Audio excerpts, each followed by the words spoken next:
before I get into this video, huge announcement, go to great.merchsubs.com, which is my merch. This is the Blessed tee. Yo, this is my favorite one. I think this one is everyone's favorite.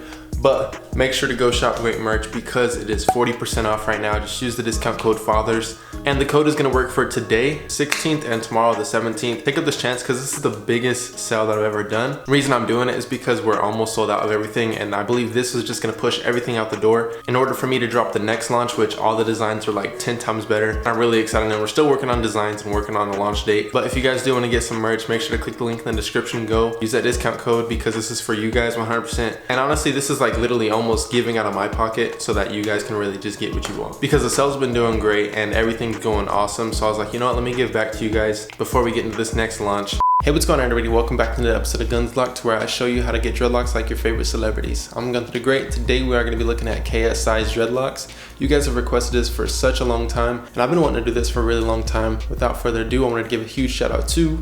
So make sure to comment down below so you can get a shout out in the next video. Also like up the video. But without further ado, let's look at KSI's dreads. So KSI on Instagram, he's been really into boxing, really into MMA. And I seen that they did that little soccer game. So right off the bat, we can see that he's very active. So if you are very active, you can get dreadlocks and you can maintain them. But let's just follow along how he did his and why it's so easy to maintain his with how active he is. First things first, what I like to say is his hair type. His hair type is most definitely a 4C. He could be slipping into a 4B, but he has had his dreads for quite a long time. And just showing how short they actually are for how long of a time he's had them can tell me that he does have a 4C. Because having 4C type hair, it doesn't really show how long your hair actually grows, because his hair is probably really long. But for how coarse his hair is, it seems very short. So he does have 4C type hair. Now, how did he get his dreadlocks? Looking at how his dreads look, we can see that they look almost the same as how Jaden Smith's hair looked at the beginning of his dreads, and many other people's hair who looked like this. This is how my dreads actually looked in the beginning as well. So I can say that he may have started with sponge rub or towel rub. Moving on to another photo, we can see that his hair is very matted. So we can say that now the maintenance that he puts forward to his dreadlocks is free-forming. So we can say that he is semi-free-forming just because he started out with a method that is maintenance. Now he's just like kind of neglecting them and allowing them to form freely, which gives us the name freeform. And honestly, this is a really clean look, and he could also maintain the length by cutting them, which I am leaning more towards that just because they're so short and they haven't really grown that long since he has had them for such a long time, but they are getting long. Now the style that he does have, I believe he has a South of France, because I do believe that it does go down on the back of his head, or he could just be growing out the sides now, but I always see him with the headband, so it's kind of hard telling. This is one of the earliest photos that I did see with his, so this just goes to show that his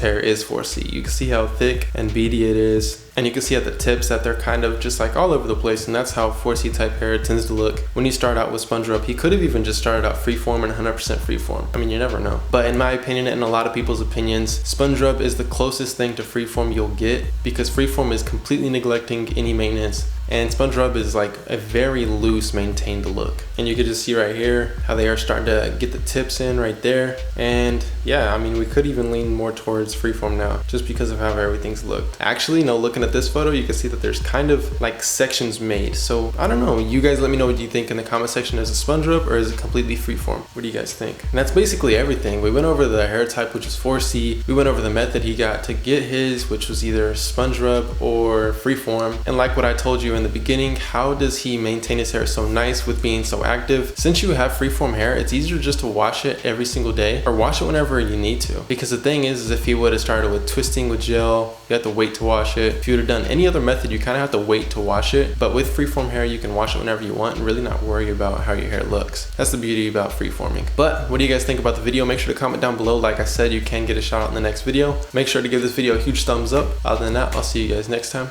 Peace.